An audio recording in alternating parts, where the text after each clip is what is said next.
Emmanuel Macron, président de la République française, est en grave danger. Et toi aussi. Et pour découvrir pourquoi, regarde ça. J'ai une question à te poser. Est-ce que tu as connu le Macron Top Gun? Le Macron pilote de chasse? Est-ce que tu as connu le Macron sous-marin qui pilotait les manœuvres militaires sous l'eau? Est-ce que tu as connu le Macron Audi de guerre avec son jeans qui organisait la riposte lors de la guerre en Ukraine? Mais as-tu connu le Macron Rocky, boxeur? Tu vois, le point commun entre tous ces différents Macrons, entre toutes ces différentes images, c'est que tout est faux. Rien n'est spontané. Il ne s'agit que de mise en scène. En réalité, le président essaye de nous faire croire qu'on le surprend dans son intimité, alors qu'il crée une fausse intimité. Et en comprenant cela, on comprend le danger. Le danger n'est pas nécessairement Vladimir Poutine. Le danger n'est pas nécessairement la Troisième Guerre mondiale qui arrive. Le danger est bien plus profond que ça. Le danger qui nous guette, c'est le faux. Là, tu vas me dire, Aziz, t'es en train de délirer. Mais en réalité, ce qui m'intéresse, c'est l'élément central qui crée, qui engendre le faux. Et cet élément central est un élément qui touche malheureusement le président de la République française. Le narcissisme. Effectivement, tu vois, le narcissisme pour moi, c'est l'art de créer du faux. À travers ses mises en scène présidentielles, le président crée du faux. Lorsqu'il boxe contre le sac et qu'il serre les muscles, il crée du faux. Pourquoi? Tout d'abord pour envoyer un message à Poutine, pour dire à Poutine « Hey, moi je suis là, je suis prêt à me battre ». Mais en même temps, pour impressionner la galerie. Au fait, le narcissisme se décompose en 3 éléments, en 3 étapes. Tout d'abord, tu as le besoin de créer une façade d'un moi qui est parfait. Pourquoi? Car en créant cette fausse façade de moi, je peux impressionner les autres. Mais pourquoi vouloir impressionner les autres? Et c'est cela la 3e étape. C'est pour combler un manque d'estime de soi. Et combler ce manque d'estime de soi est un réel danger lorsqu'on le fait de cette manière-là. Pourquoi? C'est un petit peu comme si tu prenais un ballon de baudruche que tu gonflais à l'hélium du narcissisme. Tu le gonfles, tu le gonfles, tu le gonfles, jusqu'à ce qu'il explose et détruise tout autour de lui. Et c'est ça le danger du narcissisme. Au fait, le narcissisme crée une distance entre un monde fictif où tu as créé une fausse image de toi et la réalité des choses. Et à un moment, t'arrives tellement plus à maintenir cette fausse façade qu'elle explose et que tu retombes dans la réalité. Mais cette explosion te détruit toi-même et tous ceux qui sont autour de toi. Raison pour laquelle le narcissisme du président est un danger. Car ce narcissisme, s'il explose, peut nous amener à une 3e guerre mondiale.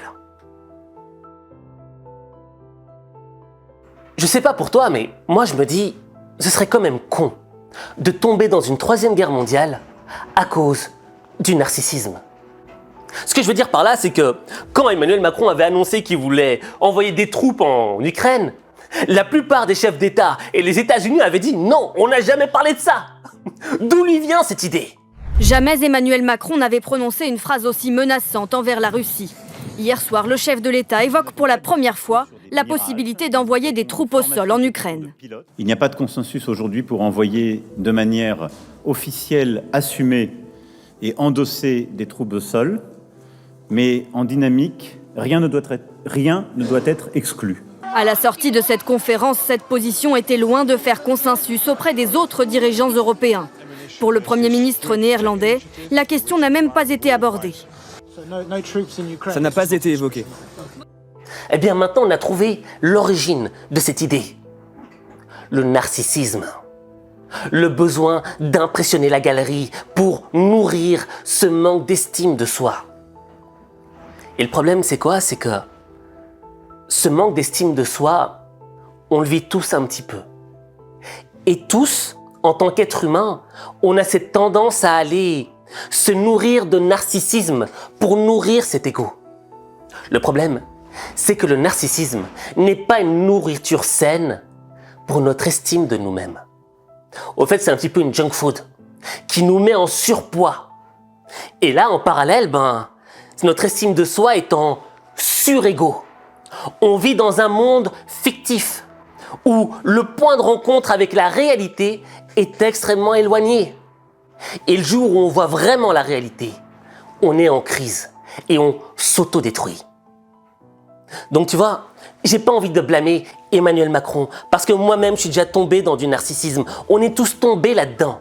Sauf que là, l'heure est grave parce que plusieurs vies sont en jeu.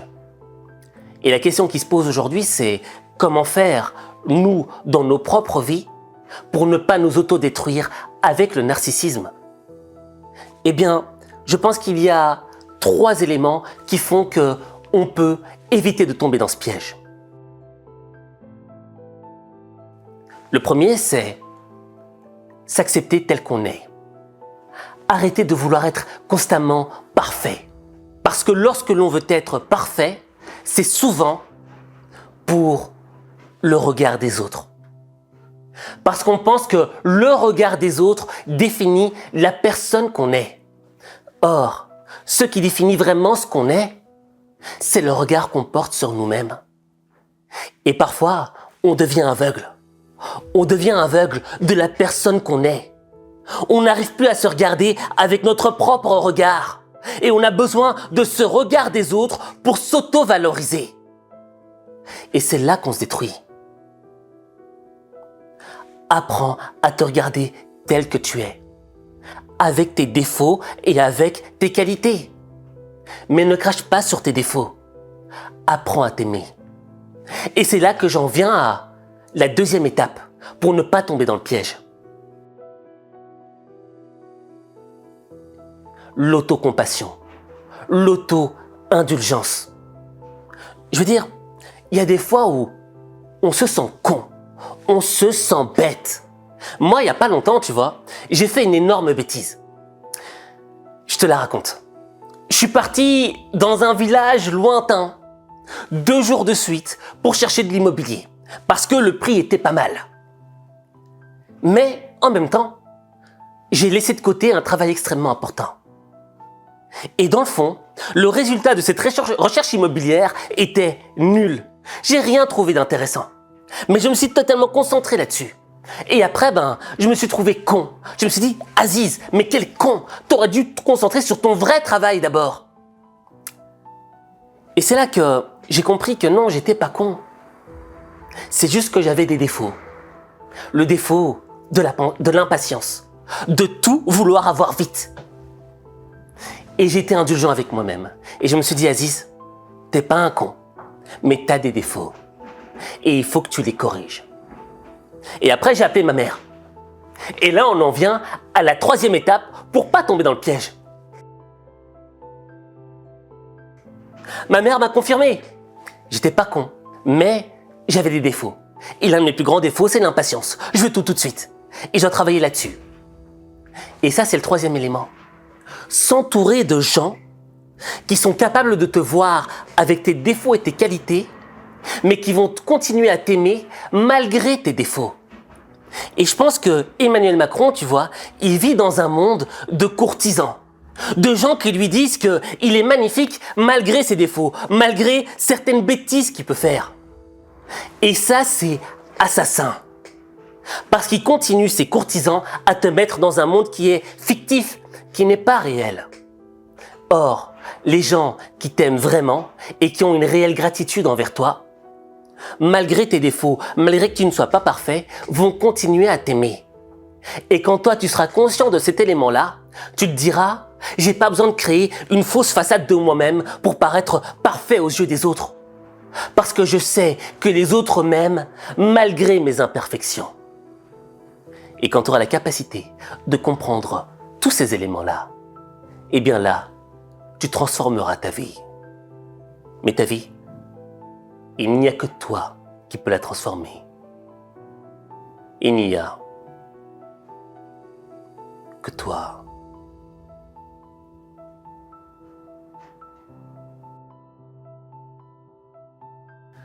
Maintenant, pour que cette vidéo ne soit pas inutile, passons de la théorie à la pratique.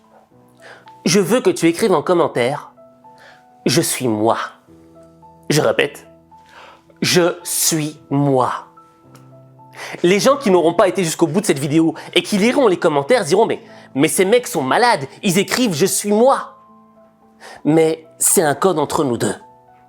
Au fait, en écrivant « Je suis moi », tu acceptes la personne que tu es, avec tes imperfections, tes défauts, mais aussi tes qualités. Et tu es indulgent envers toi-même. Tu t'acceptes tel que tu es. Et tu acceptes de corriger tes défauts pour devenir une meilleure version de toi-même. Et tu refuses de tomber dans un narcissisme stérile qui va créer un faux toi et t'éloigner de la véritable essence, de la véritable magie intérieure qui t'habite.